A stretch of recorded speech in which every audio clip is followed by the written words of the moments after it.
Օրը բարի է թանկագիներս, հրաշալի օր եմ մաղթում ձեզ, սիրենք Տիրոջ խոսքը, ապրենք Տիրոջ խոսքով։ Պողոսը իր կյանքի վերջում Տիմոթեոսին, որը իր հավատարիմն էր, բարձրացնում էր իրան, գրում է մի խոսք, հրաշալի խոսք։ Երկրորդ Տիմոթեոս 3:14-17 կարդանք։ Բայց դու հաստատ կաց նրանցում, որ սովորեցիր եւ հավատացիր, եւ գիտենալով, թե ումից սովորեցիր, եւ որ մանկությունիցս սուրբ գրքերը գիտես, որ կարող են քեզ իմաստուն անել փրկության համար, այն հավատքի ձեռովը, որ Քրիստոս Հիսուսումն է։ Ամեն գիրք Աստվածաշունչ է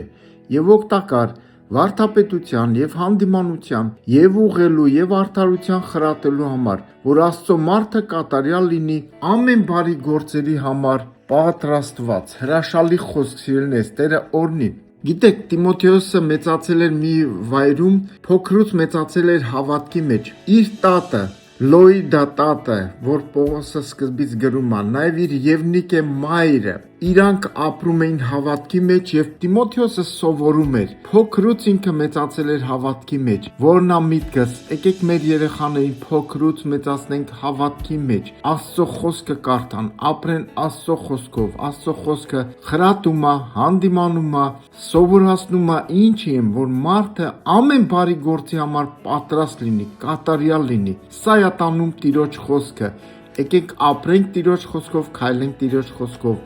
Օրը բարի կլինի, շատ բարի կլինի։ Ամեն։